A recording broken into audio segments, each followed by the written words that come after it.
Buenos días, hermanos, ¿cómo están?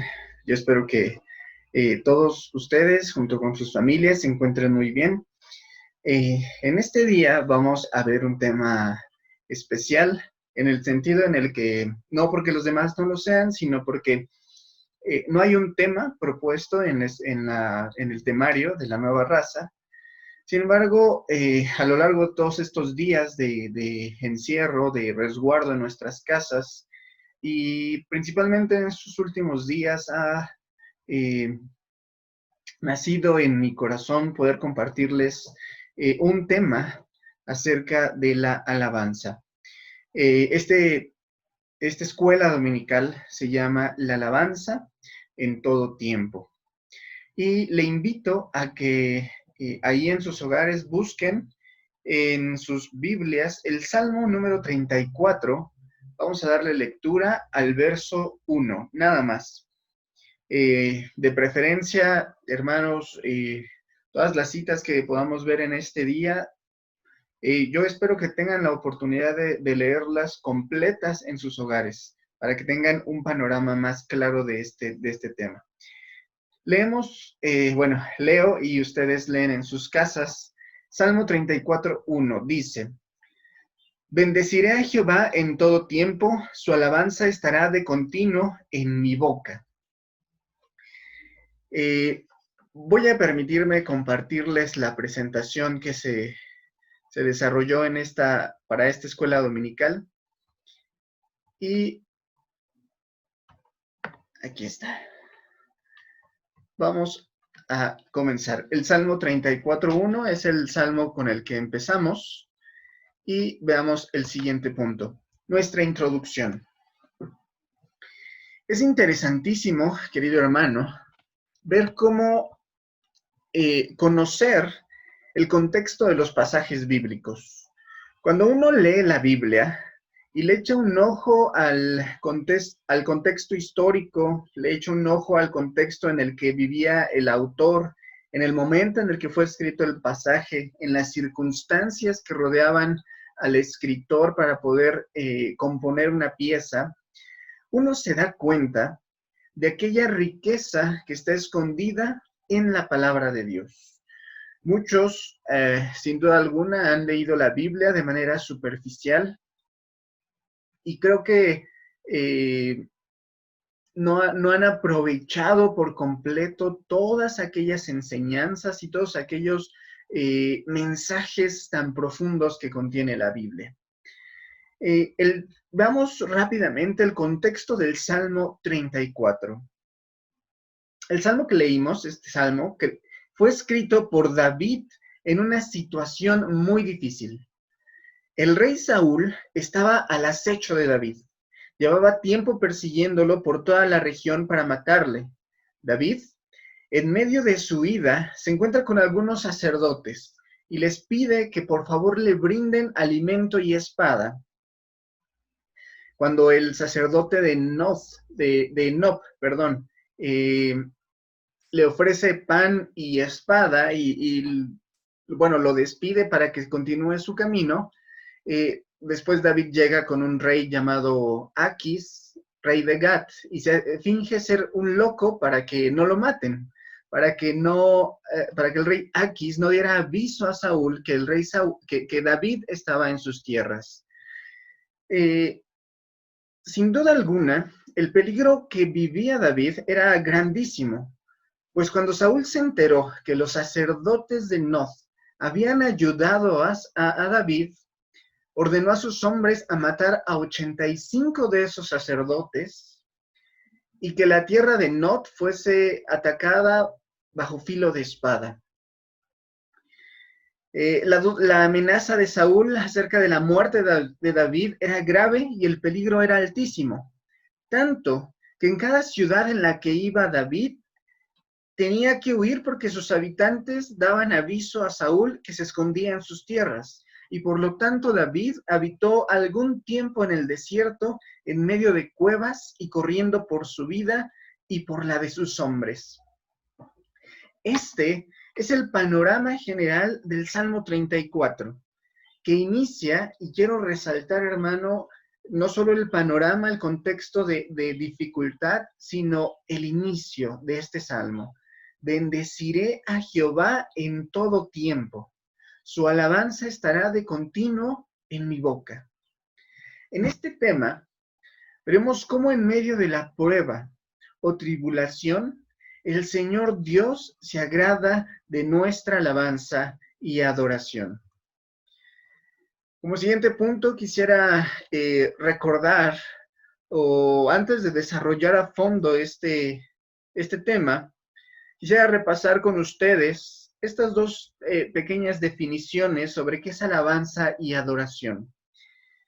Alabanza es un conjunto de himnos, cantos, poemas, salmos y todo recurso literario que nos ayuda a reconocer las obras y cualidades de Dios. ¿Qué obras podemos exaltar o qué obras hizo Dios para que sea digno de alabanza? Por ejemplo, el Padre. Él creó todas las cosas por medio de su Hijo y además dio a su Hijo amado para propiciación de todos los pecadores. Por esa obra alabamos al Padre.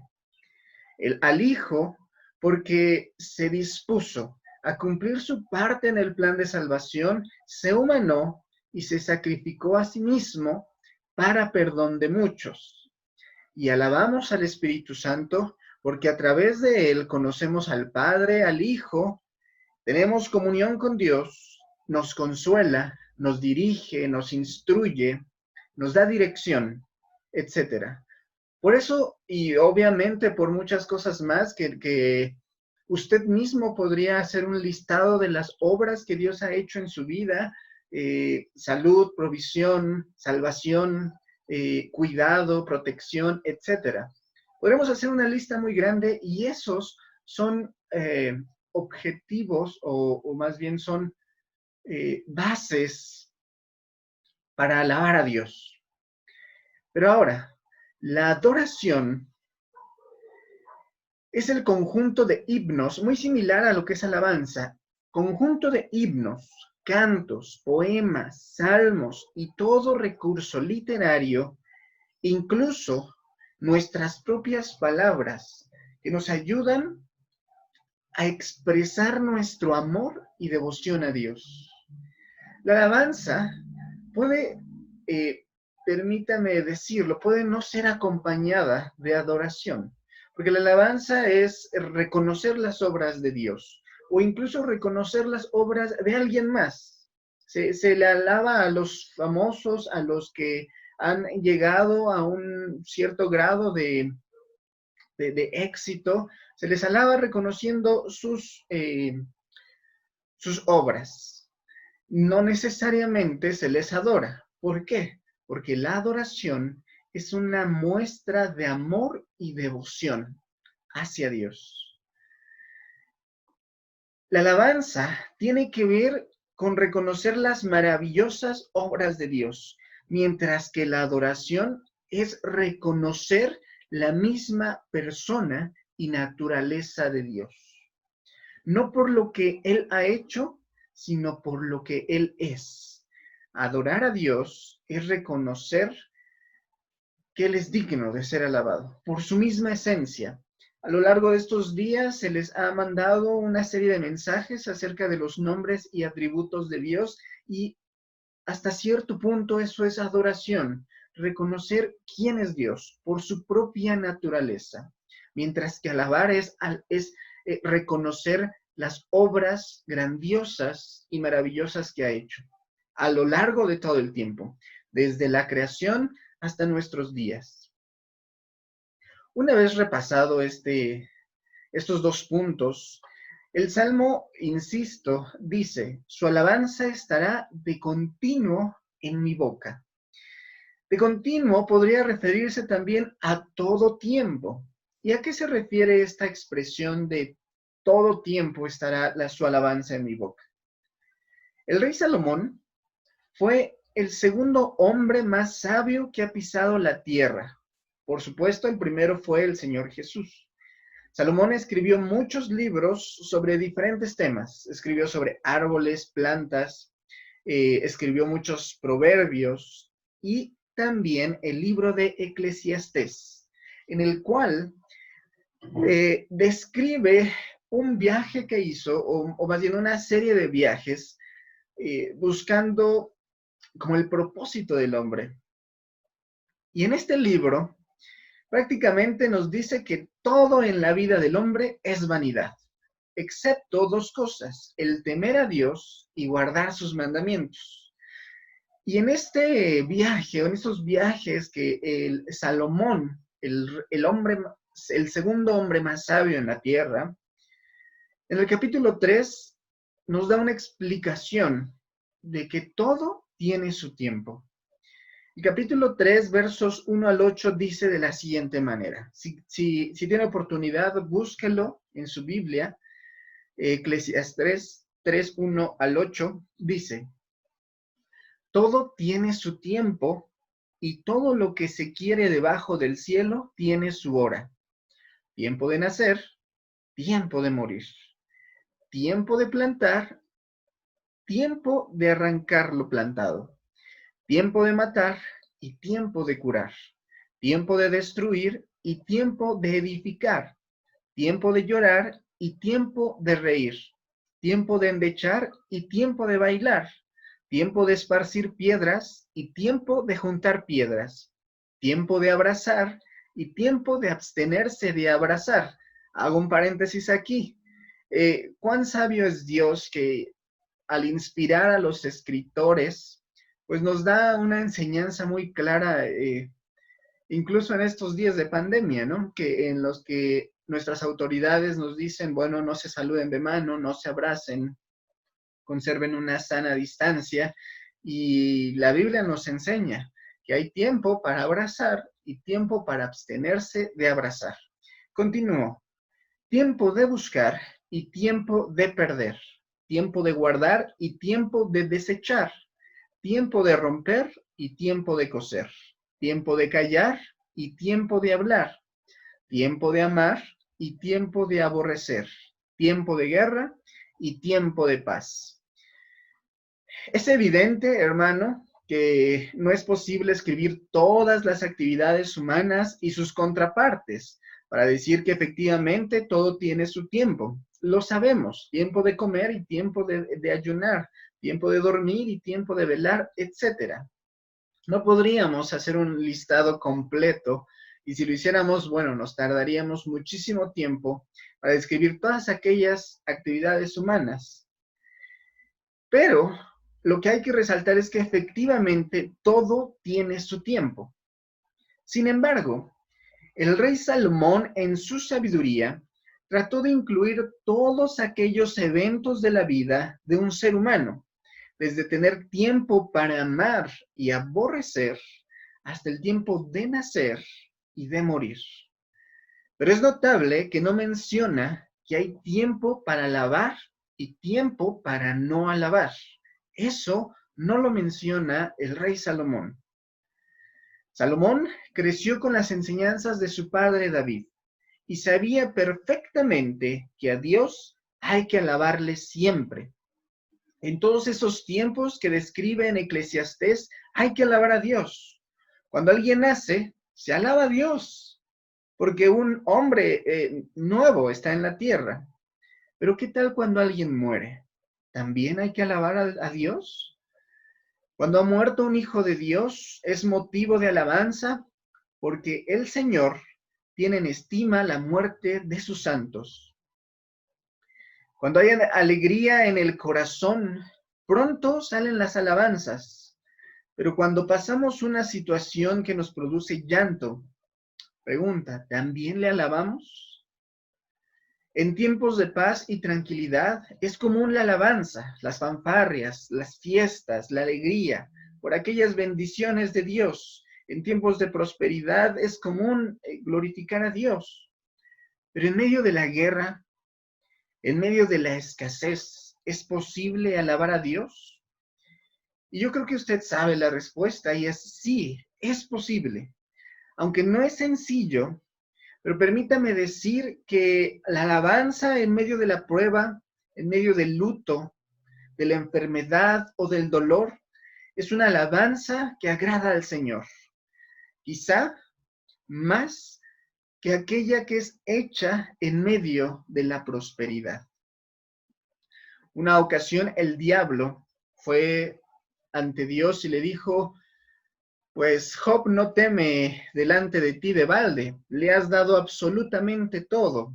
Es en extremo rico, tiene 7 hijos, tiene 3 hijas, tiene una esposa, tiene absolutamente todo. Con razón, cada día te ofrece holocausto, con razón no te ofende porque le has dado todo. Eso es lo que cree el diablo, ¿no? Pero el Señor le muestra que la alabanza debe de perdurar en nuestros labios en todo tiempo, en tiempo de riqueza y en escasez, en enfermedad o en la salud, en todo tiempo. Veamos algunos ejemplos de manera breve de la alabanza en la victoria. Primer ejemplo, Moisés y el pueblo de Israel. Cuando Dios liberó a su pueblo del yugo de esclavitud egipcio, con mano fuerte y brazo extendido, mostró su gran poder abriendo el mar rojo, haciendo pasar a su pueblo en seco. Y cuando hubo pasado el último israelita, la última cabra de Israel, la última oveja, el último anciano, el último niño que hubo de haber pasado el mar rojo, dice la Biblia que pronto estaban por alcanzarlos los egipcios. Iban a caballo, iban en carros, iban a pie, iba un gran ejército para destruir al pueblo de Israel. Estaban entre, válgame la expresión, entre la espada y la pared. En ese tiempo pues, se pudo haber muy bien dicho, entre el ejército y el mar. El Señor abre el mar, hace pasar a su pueblo en seco, y repito, cuando pasó el último israelita, Dios cerró las aguas y fue destruido Faraón y su ejército. Antes de comenzar este gran portento, Moisés les dijo, no teman, porque aquellos egipcios que están viendo ahora, nunca más los verán. Y fue así, porque Dios en ese día los destruyó por completo. Entonces, Éxodo 15, 1 al 2, leemos lo siguiente. Entonces cantó Moisés y los hijos de Israel este cántico a Jehová y dijeron, cantaré yo a Jehová porque se ha magnificado grandemente. Ha hecho en el mar, ha echado al mar al caballo y al jinete. Jehová es mi fortaleza y mi cántico, y ha sido mi salvación. Este es mi Dios y lo alabaré, Dios de mi Padre y lo enalteceré. En gran parte, este capítulo, buena parte de este capítulo es un cántico y una fiesta grande por la salvación que Dios les envió aquel día. Era normal sentirse gozosos y alegres después de ver las maravillas de Dios, después de estar, no sé, 20 años de esclavo, los más jóvenes, 40 años de esclavo, 80, 90 años de esclavo, los más ancianos. ¿Cómo no alabar a Dios si los acaba de liberar? Sin embargo, el pueblo de Israel pronto se olvidó de aquellos milagros y su corazón rápido estuvo lleno de quejas antes que de alabanza. Otro ejemplo de alabanza en medio de la victoria lo tenemos en David.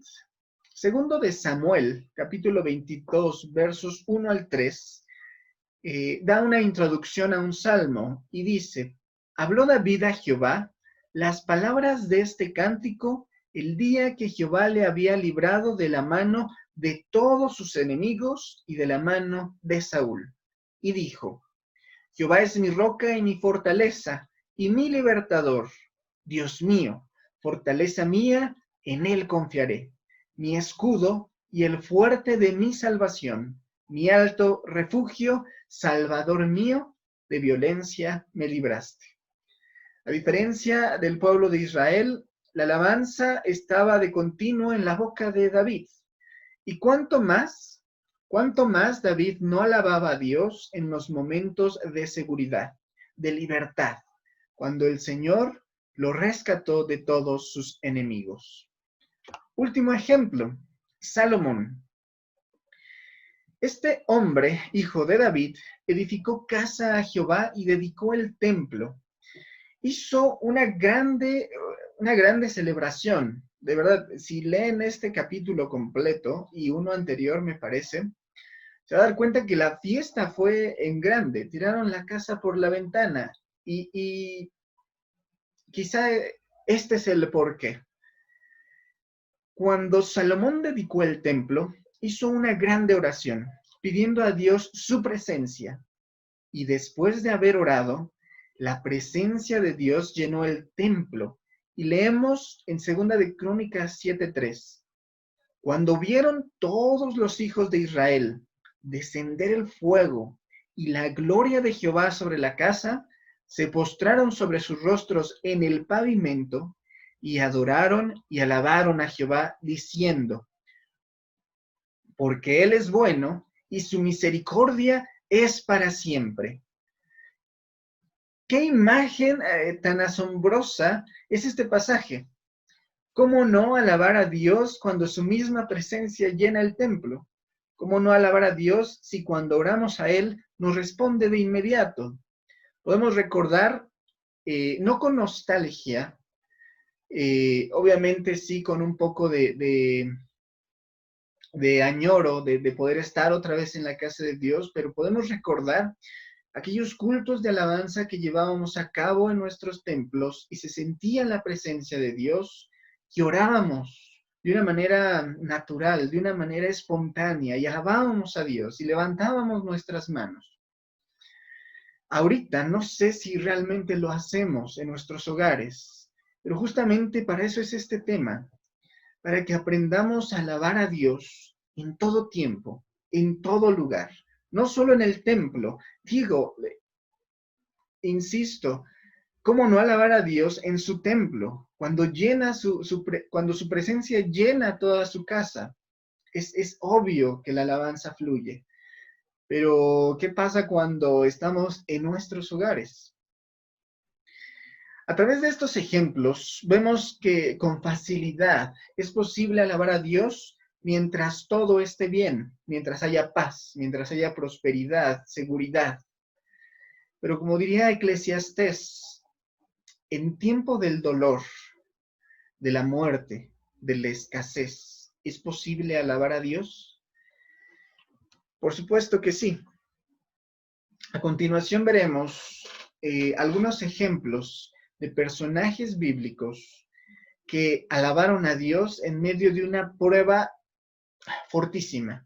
No sé si más fuerte que la que estamos viviendo ahora todo el mundo o no, pero fue una prueba, hermanos, que sin duda pone a prueba la vida del cristiano. El primer ejemplo es el del patriarca Abraham. Cuando él tenía 75 años, Dios lo llamó para ser padre de una multitud. Imagínese, un hombre ya anciano de 75 años es llamado por Dios y le dice: sal de tu casa, sal de tu tierra, sal de tu parentela, deja todo, a una tierra que yo te daré. Y además le dijo: y serás padre de una multitud. Abraham le creyó. Sin embargo, pasaron 25 años para que le naciera el hijo de la promesa, Isaac.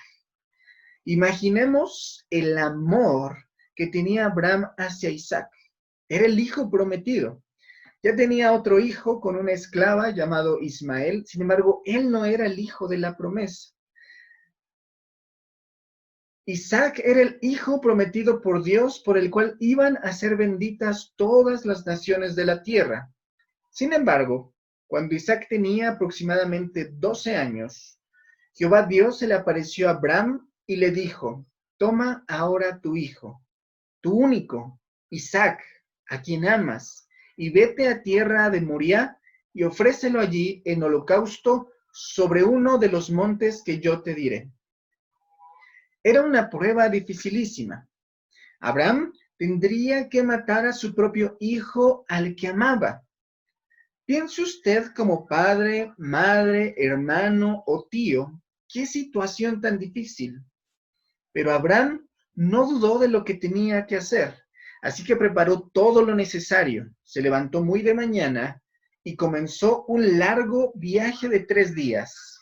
Dicen algunos expertos que las tomas de decisiones precipitadas se hacen en un lapso de tiempo muy corto y en medio del y en medida que el tiempo avanza, nuestra mente puede pensar en pros y contras de alguna decisión difícil y al final optar por la mejor opción. Abraham de inmediato salió de su lugar de morada para obedecer el mandato de Dios. Sin embargo, el acto de sacrificar a su hijo no fue rápido.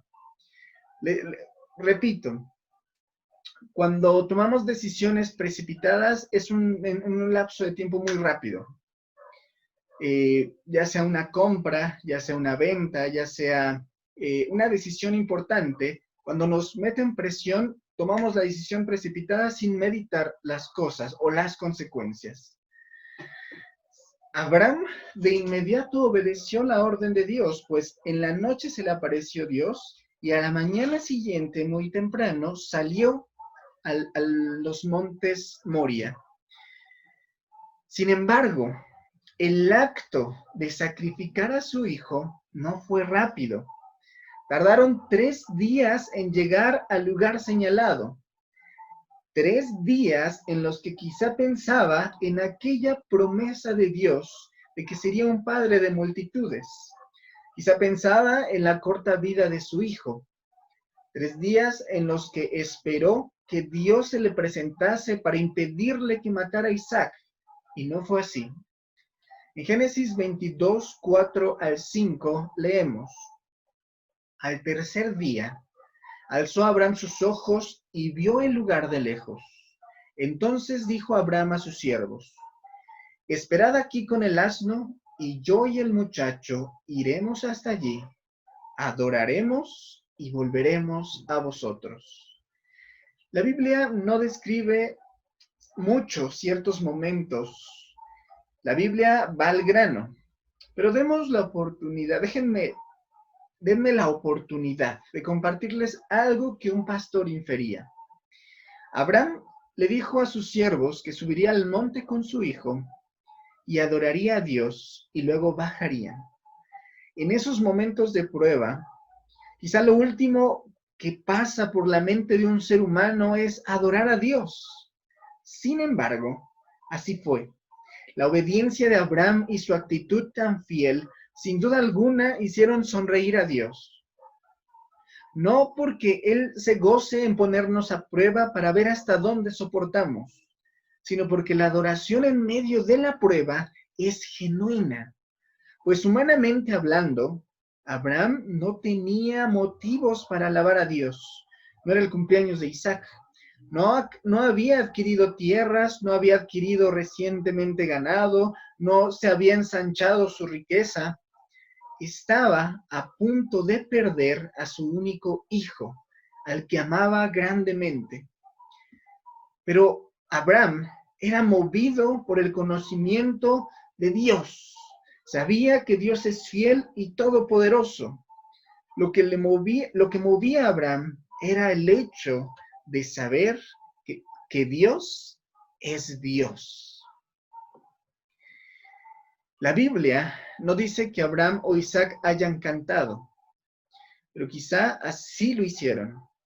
Y entonces dice la Biblia que Dios impidió que Isaac fuese sacrificado. Veamos nuestro siguiente ejemplo. Habacuc, el profeta. El tiempo en el que vivió Habacuc fueron momentos sombríos para Judea. Por un lado, Israel ya había sido conquistada y devastada por los asirios, y Judea estaba a punto de ser conquistada por los babilonios. La historia Narra que aquella conquista fue una gran pérdida para los israelitas, pues no solo hubo un gran número de muertos, sino que el templo y la ciudad fueron quemados y destruidos. Todos aquellos utensilios que se utilizaban para el servicio a Dios fueron llevados a Babilonia. Todos aquellos hombres, mujeres o niños que pertenecían a la realeza o que eran nobles fueron cautivos. Y en la ciudad de Jerusalén solo quedó desolación, pobreza, hambre, enfermedad y muerte. Este era el entorno en el que vivió el profeta Habacuc. Sin duda, momentos complejos. Insisto, no sabría decir si fueron momentos peores o mejores que los que estamos viviendo ahora. Pero es de resaltar que los judíos eran famosos por sus poesías, por sus cánticos, por la música que componían con sus instrumentos. Y el Salmo 137 narra la situación en la que vivían los hijos de Israel. Y de hecho, el Salmo se llama Lamento de los cautivos en Babilonia. Y dice, el Salmo 34, una parte, junto a los ríos de Babilonia, allí nos sentábamos, y aún llorábamos acordándonos de Sión.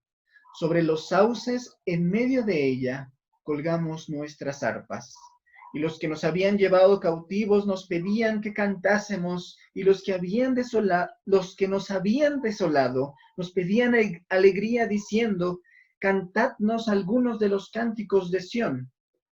¿Cómo cantaremos cántico de Jehová en tierra de extraños? Si me olvidare de ti, oh Jerusalén, pierda mi diestra su destreza, mi lengua se pegue a mi paladar, si de ti no me acordare, si no enalteciere a Jerusalén como preferente asunto de mi alegría. Cualquiera de nosotros, al ponernos en sus zapatos, quizá actuaríamos igual que ellos, renunciando a la alabanza, pues según ellos no había ningún motivo para cantar o componer algún himno para alabar a Dios. Estaban en tierra de extraños y su ciudad estaba destruida, su familia dispersada y su libertad estaba encadenada. La felicidad de estos hombres reposaba en la prosperidad y seguridad de su ciudad. Pero veamos lo que escribe el profeta Habacuc, sabiendo que vivirá aquellos momentos tan sombríos. Y dice Habacuc 3:17 al 18. Y este pasaje, hermanos, fue el texto base del tema del jueves, en el cual nos da una enseñanza de esperar en Dios en todo tiempo. Y miren lo que dice Habacuc. Aunque la higuera no florezca, ni en las vides haya fruto, aunque falte el producto del olivo, y los labrados no den mantenimiento, y las ovejas sean quitadas de la majada, y no haya vacas en los corrales. Con todo, a pesar de todo eso, a pesar de la escasez, del dolor, de la enfermedad, de la desolación, con todo, yo me alegraré en Jehová y me gozaré en el Dios de mi salvación. Humanamente no hay motivos para estar alegres o para alabar a Dios, pero eso es lo que hace extraordinaria este tipo de alabanza. Es genuina, no producida por la riqueza o la paz, sino por el hecho de saber quién es Dios y que es digno de ser alabado. Un ejemplo más, de manera breve, lo encontramos en el Nuevo Testamento. Pablo y Silas predicaban en Listra y una mujer con espíritu de adivinación le seguía hablando sobre ellos, diciendo, estos hombres predican el mensaje de salvación. Sin embargo, incomodando a Pablo, Pablo manda en el nombre de Jesús que el espíritu saliera de la mujer. Y los hombres que tenían ganancias por medio de la adivinación de esta mujer, al ver que perdieron su negocio, trajeron a Pablo y a Silas ante un tribunal. Y dice Hechos 16, que los azotaron mucho. Dice, después de haberles azotado mucho, los echaron en la cárcel, mandando al carcelero que los guardase con seguridad, el cual, recibido este mandato, los metió en el calabozo de más adentro. Hermanos, las cárceles antiguas, no crean que son como allí en la imagen que, bueno, sí, son muy similares a como la imagen. Tenía ratas, eran insalubres, eran oscuros. Esa luz es porque eh, dice que se apareció un ángel y liberó a Pablo y a Silas, pero era un lugar inhabitable. Sin embargo, dice la Biblia que fueron metidos en el calabozo más profundo, en el de más adentro, y les aseguró los pies en el cepo. Pero a medianoche, orando, Pablo y Silas cantaban himnos a Dios y los presos los oían. Imagínense la situación. Dos hombres de Dios que predicaban el Evangelio y por liberar a una mujer endemoniada son azotados con varas y metidos en la celda más profunda de una cárcel. Y su actitud, en lugar de queja, de desánimo, en lugar de reproche, es de alabanza a Dios. Es notable el carácter de estos dos varones, porque cualquiera de nosotros quizá tendríamos una queja o un reproche a Dios y podríamos decir, ¿por qué me pasa esto si te estoy sirviendo? ¿Por qué le pasa esto a mi familia? ¿Por qué me quedé sin trabajo? ¿Por qué esto o aquello? Muchos creen que la prosperidad es símbolo de que estás haciendo las cosas bien, símbolo de la bendición de Dios. Sin embargo, no siempre es así. A veces Dios nos permite pasar por el fuego de la prueba para que, como dice el apóstol Pedro, en lo cual vosotros os alegráis, aunque ahora por un poco de tiempo, si es necesario, tengáis que ser afligidos en diversas pruebas, para que sometida a prueba vuestra fe, mucho más preciosa que el oro, el cual, aunque perecedero se prueba con fuego, sea hallada en alabanza, gloria y honra cuando sea manifestado Jesucristo, a quien amáis sin haberle visto, en quien creyendo, aunque ahora no lo veáis, os alegráis con gozo inefable y glorioso, obteniendo el fin de vuestra fe, que es la salvación de vuestras almas. Llama mi atención como un hombre pescador que no tenía letra, que no había sido educado como Pablo, describe la alegría que produce el conocer a Dios y el ser salvo como una alegría inefable. Inefable significa que no se puede describir con palabras, y es que en verdad es una locura cantar en medio de la cárcel, cantar cuando eres perseguido, cantar cuando te pide Dios que sacrifiques a tu único hijo. Pero esa alegría y esa alabanza es inefable. Para finalizar, veamos el último ejemplo de alabanza.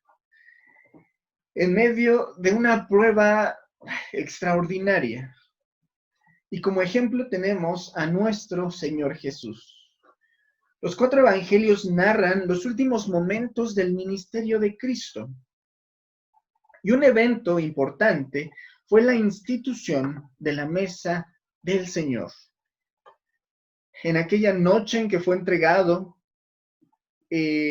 conmemoraron la Pascua, el viejo pacto, pero también el Señor instituyó uno nuevo por medio de la sangre de Jesús, el Hijo de Dios. Los discípulos no entendían lo que pasaba. Sin embargo, el Señor Jesús sabía perfectamente la secuencia de los eventos que se desatarían aquella misma noche. No solo sería traicionado por alguien a quien consideraba su amigo, sino que sería llevado como un malhechor ante diferentes autoridades para ser maltratado, escupido y golpeado. Pero no todo terminó allí en una serie de interrogatorios.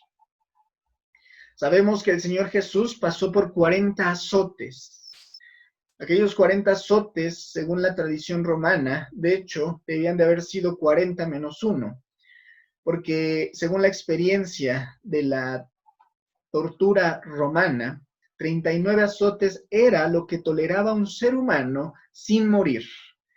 40 azotes no solamente era para alguien condenado a muerte, sino para alguien loco. El Señor recibió estos 40 azotes, vituperios, una corona de espinas, la carga del pecado del mundo entero, la sensación de abandono de su Padre y una dolorosa muerte en una cruz romana. Sin duda, pasó por momentos difíciles. El Señor Jesús sabía que iba a pasar por todo eso. Por ello, su sudor fue como grandes gotas de sangre cuando oró en el huerto de Getsemaní y rogaba al Padre la fortaleza para llevar a cabo su parte en el plan de salvación. Esta hematidrosis, este evento de sudar sangre, es común en los condenados a muerte. Su cuerpo, sometido a un gran estrés, hace que los vasos sanguíneos cercanos a la piel se rompan y la sangre salga por los poros. Ahora que he resaltado los momentos tan complejos que vivió el Señor, quiero resaltar también lo que hizo antes de que pasaran todas estas cosas.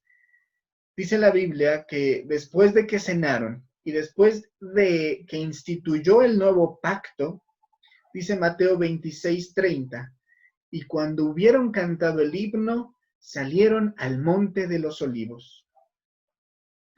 El Señor Jesús y los discípulos cantaron un himno mientras iban al Getsemaní. ¿Qué himno cantaron? Probablemente, muy probablemente cantaron el himno o los salmos del 113 al 118. En estos momentos, debido al tiempo, no podemos darle lectura a todos estos salmos, pero por favor, yo les suplico de una manera atenta, de una manera personal, des el tiempo de poder leer estos salmos, con la idea de que estos salmos los cantó el Señor Jesús mientras estaba en el corredor de la muerte, antes de pasar por todas aquellas cosas que describí hace un momento. ¿Quién canta antes de ser muerto de manera violenta? ¿Los locos o los cristianos? Ahora entiendo por qué los mártires cantaban con gozo antes de ser asesinados. Dice un libro llamado El mártir de las catacumbas, en su capítulo 1, describe cómo un grupo de doncellas está en medio del Coliseo romano y al ser liberadas las bestias para que las matasen, ellas, tomadas de las manos, entonaban Apocalipsis capítulo 1, verso 8 me parece, al que nos amó y nos compró y nos lavó de todos nuestros pecados. A él sea la gloria y la alabanza por todos los siglos. Una locura. Cantar mientras son devorados por leones. Cantar mientras son asesinados por gladiadores. Pero cantaron porque su maestro así lo hizo. El mismo Señor cantó antes de ser muerto. Fue una alabanza genuina. Solo quiero hacer referencia a los títulos de aquellos salmos, pero recuerde una vez más que todo aquello fue cantado mientras el Señor caminaba hacia su muerte. El Salmo 113. Dios levanta a la pobre. 114. Las maravillas del Éxodo. 115. Dios y los ídolos. Y brevemente, en las maravillas del Éxodo el Señor narra, desde el 113, el Señor narra o canta cómo Dios en su misericordia a la estéril la hace cantar como madre, al pobre del muladar, del estiércol, lo levanta y lo sienta con los príncipes. Las maravillas del Éxodo, describe toda aquella obra maravillosa que el Señor hizo para librar a su pueblo. En el 115 describe cómo Dios es Dios del cielo y de la tierra. Y los ídolos son solamente imágenes talladas por humanos que no pueden hacer nada. El 116 es uno muy especial que cuando leía y repasaba estos salmos, mi corazón se llenaba de gozo porque en el 116, fíjense, dice acción de gracias por haber sido librado de la muerte. Y justo el Señor iba a ser muerto y murió por nosotros. Sin embargo, no es una contradicción porque lea con atención todos estos salmos. En el Salmo 117, bueno, es una invitación para que todas las naciones alaben al Señor, pero en el Salmo 118 dice un versículo, no moriré, sino que viviré y cantaré a Jehová. No es una contradicción porque el Señor, si bien murió, al tercer día resucitó y hoy está sentado a la diestra del Padre. Hermanos, son salmos maravillosos que el Señor entonó y con ellos glorificó a su Padre. Querido hermano, sabemos que son tiempos difíciles y que es más probable, que es más común elevar oraciones de petición que oraciones de alabanza. Es más probable escribir mensajes y decir, hermanos, ayúdenme a orar, que grabar una cápsula de alabanza para glorificar a Dios. Yo lo entiendo, son momentos muy difíciles. Pero miremos aquellos ejemplos de la Biblia y a nuestro Señor y Salvador y aprendamos a alabar a Dios en medio de la prueba. Quizá como Abraham, que teniendo la esperanza de la resurrección, fue obediente hasta el final y así adoró a Dios. Quizá como Habacuc, que en medio de la desolación podamos decir, aunque la higuera no florezca, aunque el costo de las cosas sea muy elevado, aunque no tenga trabajo, aunque haya perdido un padre, una madre, aunque haya enfermado, aunque haya perdido la salud, con todo yo me alegraré en Jehová y me gozaré en el Dios de mi salvación. Tal vez como Pablo y Silas, que cumpliendo su ministerio fueron maltratados por los hombres. Muchos pastores han muerto cumpliendo su ministerio, pero no tengo la menor duda que allí en su lecho de muerte alababan a Dios, como Pablo. ¿Y qué decir de nuestro Señor Jesús? La alabanza a su Padre estuvo de continuo en su boca, incluso horas antes de padecer, y sabiendo que sufriría bastante, pudo exclamar. El Salmo 118. Alabad a Jehová, porque Él es bueno, porque para siempre es su misericordia. Diga ahora Israel, que para siempre es su misericordia. Diga ahora la casa de Aarón, que para siempre es su misericordia. Diga ahora a los que temen a Jehová, que para siempre es su misericordia. Permítame cambiar un poco, no el sentido del salmo, sino el nombre de las casas. Diga ahora Betel, que para siempre es su misericordia. Diga ahora su casa, su nombre, mi casa, la casa de Daniel, que para siempre es su misericordia. Digan ahora todos los que temen a Jehová, que para siempre es su misericordia. Desde la angustia invocamos a Jehová, y Él nos respondió, poniéndonos en lugar espaciosos. Y dice el Salmo, Jehová está conmigo, no temeré lo que me pueda hacer el hombre.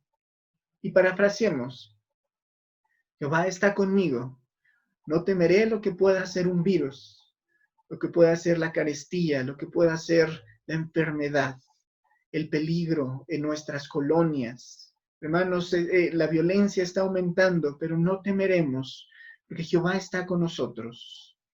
Jehová es Dios y nos ha dado luz. Atad víctimas con cuerdas a los cuernos del altar. Mi Dios eres tú, y te alabaré. Dios mío, te exaltaré. Y termina este Salmo 118 como al principio diciendo, alabad a Jehová, porque Él es bueno, porque para siempre es su misericordia. No es fácil, hermano, alabar en medio de la prueba.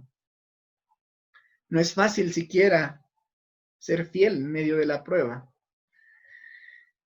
Pero en esta hora, ahí en donde está, incline su rostro. En el momento en el que usted escuche este mensaje, no importa si es de día, de noche, si es domingo o martes o sábado, incline su oído, su rostro en esta hora y no pida nada. Solo por este momento. Sé que hay mucha necesidad. Sé que hay que pedir cuidado por aquellos que trabajan en el sector salud, por nuestros hermanos enfermeros, médicos, por nuestros hermanos que a causa de la necesidad han tenido que salir constantemente a exponerse a un contagio para poder trabajar. Sé que, hermanos, hay mucho por qué pedir, pero solo por este momento, en esta oración, dígale como en el Salmo 18, está ahí en sus pantallas. Te amo, oh Jehová, fortaleza mía. Jehová, roca mía y castillo mío y mi libertador. Dios mío, fortaleza mía, en Él confiaré, mi escudo y la fuerza de mi salvación, mi alto refugio. ¿Quiere alabar a Dios en esta hora por medio de su oración? Inclina su rostro. Bendito Dios, permite que nuestro corazón y en nuestros labios esté de continuo tu alabanza y podamos expresar en medio de la prueba, en medio de la angustia, de la incertidumbre, de la preocupación, podamos decirte, te amo, oh Jehová, fortaleza mía, castillo mío y mi libertador. Señor, quizá tú nos permitas pasar por el valle de sombra de muerte. Pero como dice este maravilloso salmo, no temeremos, porque tú estás con nosotros, porque tu vara y tu cayado nos infunden aliento. Te amo, oh Jehová, porque no te has olvidado de nosotros. Te acuerdas de que somos polvo. Te acuerdas de nosotros, Señor, y nos brindas tu misericordia cada mañana. Te alabo, Señor, te bendigo por las obras maravillosas que tú has hecho, pero también porque tú eres Dios, porque tú eres bueno, porque tu gracia, porque tu amor y tu bondad han permanecido para siempre y permanecerán por siempre. Te amo, oh Jehová, porque has sido bueno con nosotros, con mi familia, con cada uno de nuestra congregación. Has sido bueno y seguirá siéndolo, Señor. Permítanos encontrar gozo en ti. Poder decir como aquel escritor que decía, hermosa es la heredad que me ha tocado, y mi heredad eres tú, oh Señor. Permítenos, Señor, glorificarte, alabarte en medio de estos momentos tan difíciles. En el nombre de Cristo Jesús oramos. Amén y amén. Bueno, hermano, concluimos nuestro tiempo de escuela dominical. No sin antes hacerles y extenderles una vez más la invitación de poder grabar cápsulas en familia o de manera personal para poder glorificar a Dios. No es para que nos vean los hermanos, para que nos vean en una plataforma de internet, para nada. Es para glorificar a Dios, para que su nombre sea exaltado aún en medio de estos momentos. Y bueno, les invito a que continúen viendo las transmisiones y abramos para ya concluir el Salmo 23, el Salmo del Buen Pastor, que dice, Jehová es mi pastor, nada me faltará. En lugares de delicados pastos me hará descansar. Junto a aguas de reposo me pastoreará. Confortará mi alma. Me guiará por senda de justicia por amor de su nombre. Aunque ande en valle de sombra de muerte, no temeré mal alguno, porque tú estarás conmigo. Tu vara y tu callado me infundirán aliento. Aderezas mesa delante de mí en presencia de mis angustiadores. Unges mi cabeza con aceite, mi copa está rebosando. Ciertamente, el bien y la misericordia me seguirán todos los días de mi vida, y en la casa de Jehová moraré por largos días. Amén. Hermanos, que Dios les bendiga y que tengan la paz de Dios.